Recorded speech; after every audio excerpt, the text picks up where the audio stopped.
Every month, the mobile market continues to expand, and every month, GameRanks tries to find the best new mobile games to try out. Hi folks, it's Falcon, and today on GameRanks, the 10 best free iOS and Android games in September 2019. Starting off with number 10, it's One Punch Man: Road to Hero. So, what is being categorized as an RPG is kind of a combination of a few different things. You've got your turn-based strategy RPG, and kind of a card game, but not really a card game, but a card game. Now, a lot of licensed properties just go with the straight card game, and it's not great. This actually manages to capture something fairly different, in that in every respect it really is a lot like a turn-based strategy RPG with the addition of cards. And that's actually vaguely unique. On top of that, it includes a lot of fan favorites. You get to collect heroes, those types of dynamics, but it manages, again, to keep the depth of a turn-based strategy. I would say that if you're a fan of either of those genres, and especially a fan of One Punch Man, this is something you gotta try, because it's different enough to where I'm kind of leaning towards it as an actual regular game I may play. And considering it's a licensed game, that's actually really impressive. It's got great graphics, the sound is great, and it really does One Punch Man as it should. It's of course out on both iOS and Android right now.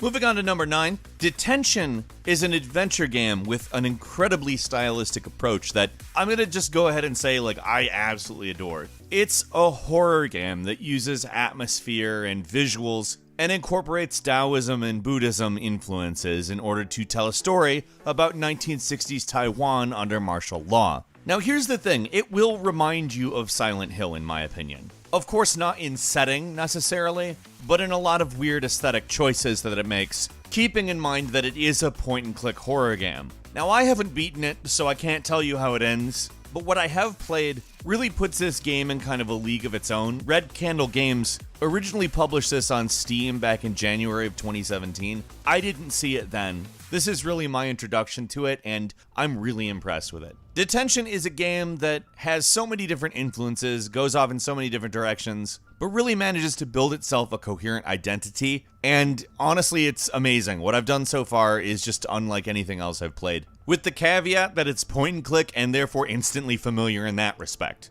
Moving on to number 8, it's Fist of the North Star, and this game categorizes itself as action. However, I'm gonna go ahead and say it's not a straightforward action game, so take a moment to understand it. It's basically a turn-based battler. However, timing is basically how the action element comes in. It's kind of got a bit of a gesture-oriented quick time event thing. I mean, it's not gonna blow your mind once you actually see it in action, but it works, which is more than you can say for a lot of quick time event stuff. If you're familiar with the manga, that's the story you're playing through. It is a gacha game, so understand that going in, and I think you'll be able to sort of set your expectations accordingly. It's a good example of a gacha game, and for the people who are able to sort of resist the monetary elements of gacha games, it's actually pretty fun. However, if that's not your thing, if gacha just immediately ruins a game for you, then there you go. You know exactly what you're getting into.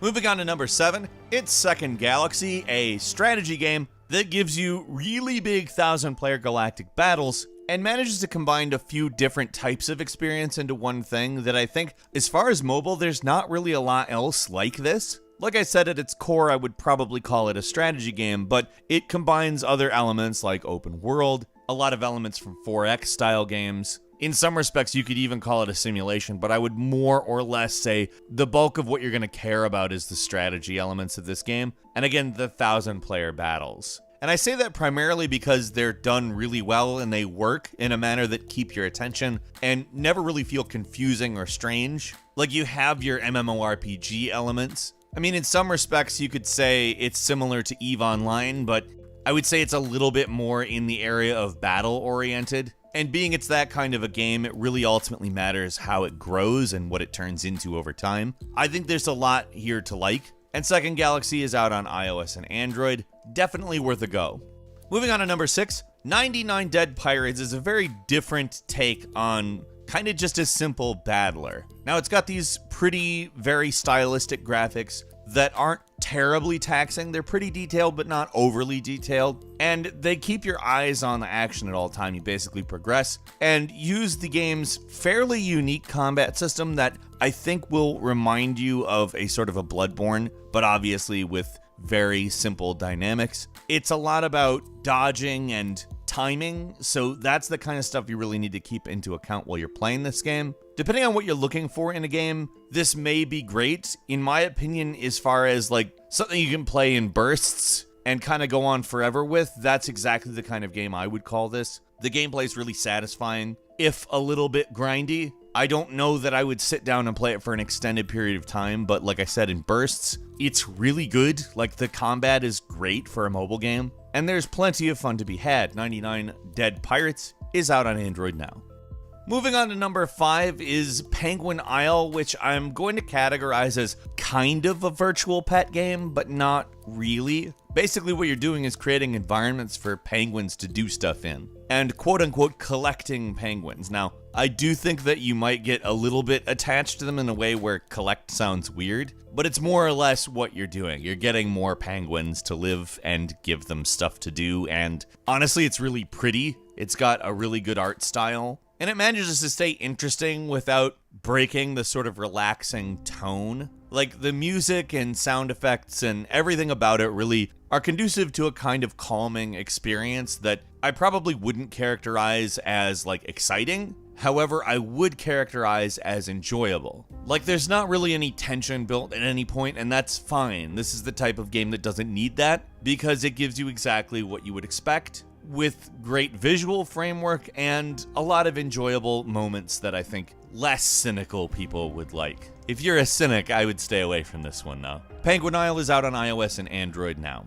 Moving on to 4, Ooh La La Idle Adventure is exactly what it says, an idle adventure, but it brings in role-playing elements and social elements that kind of make it a unique beast. It's set in the Stone Age, and it's not exactly what you would expect on any front, in that it has a lot of, like, straight RPG elements, but is sort of all pulled together by what you would expect out of an idler. It's a kind of genre mixing that I think is interesting, because I would definitely not go, I need an RPG that's an idler. Yet I would comfortably call it both of those things, without being dismissive towards either of them. I mean, it's not going to be the most deep RPG you've ever played, but it treats its RPG elements with reverence and doesn't skimp on them, so I actually really like those elements of it. Moving on to number 3, it's Series M, which is a strategic RPG that brings in those same gacha elements that we've sort of talked about a lot at this point, and its look isn't 100% unique. Now, that being said, this is a game that manages to create a really involving battle system that is entirely the reason to play it. It's not going to shock you with something totally new, but it's a really well-made game. And in a lot of respects, I think that it stands out in a genre just more or less because it makes a few choices that really prioritize quality, not just in its presentation, its story, but also in the way that it actually plays out, mechanically speaking. It's also, well, maybe not the most unique visually, really well done. Its cinematic mode is very cool looking, and it gives you all of the JRPG payoff moments that you expect in a game with a cool battle system. It has a different aesthetic, but it had me hearkening back to the PlayStation Final Fantasy games at times. Not necessarily in exactly how it works, but how it looks, the way it handles visuals, and it does have things like PvP, raids, etc., etc. Series M isn't going to blow your mind with originality, but it is probably a better made game than most of its genre, and for that reason I would say it's definitely worthwhile to play on iOS and Android now. Coming in at number 2 is Call of Duty Mobile. Now, Call of Duty Mobile is live. It's got 5 maps from previous games. It's actually pretty good, but it comes with a major disclaimer in that there are a lot of in-app purchases. This definitely isn't the only game we're saying this about this month, but like, there's a pretty good game here that is way over monetized. There's a fair amount of modes. For instance, there's Team Deathmatch, there's Frontline, Practice versus AI, Domination, Search and Destroy. I mean, you get a lot of really great Call of Duty action, and it's executed really well considering it's a mobile game. But it is also a mobile game, and it's basically impossible not to talk about how many microtransactions there are. There's literally one for $20 on a skin. just a color bursty gun skin. Like, here's the thing. I would recommend playing this game, but as I will probably be doing more and more as time passes, I just have to flag games that have got excessive microtransactions. It doesn't stop them from playing well, but that doesn't mean we shouldn't mention it. I still think Call of Duty Mobile is worth your time. It definitely does exactly what you expect it to do, and it does it well, but keep in mind the excessive monetization. Finally, number 1 is Mario Kart Tour. I want to stress that just the gameplay of this is incredibly fun. It's great. It is a really well-made mobile adaptation that manages to feel a lot like Mario Kart without having nearly as much going on as far as the controls go. However, it must be said that the microtransactions are, there's a lot of them. Nintendo, I don't think, found the right balance here, and giving you a daily cap for leveling stuff is really kinda So are the quote-unquote surprise boxes, which we've never called loot boxes in the past, and they're definitely not that or anything. No sir, not loot boxes, they're loot boxes. And I want to stress that all that stuff annoys me, but I still do like the gameplay. I feel like if they could loosen up a little bit on their monetization on this game, they've got something that's pretty good. We'll see if they take that kind of criticism on board. I've seen a lot of people complain about this game, and honestly, I'm pretty with the complaints because pretty much all of them are oriented towards the monetization, and almost none of them are oriented towards the gameplay. I would say give it a shot. It's free, of course. Mario Kart Tour is great, if not over-monetized. It's out on iOS and Android now.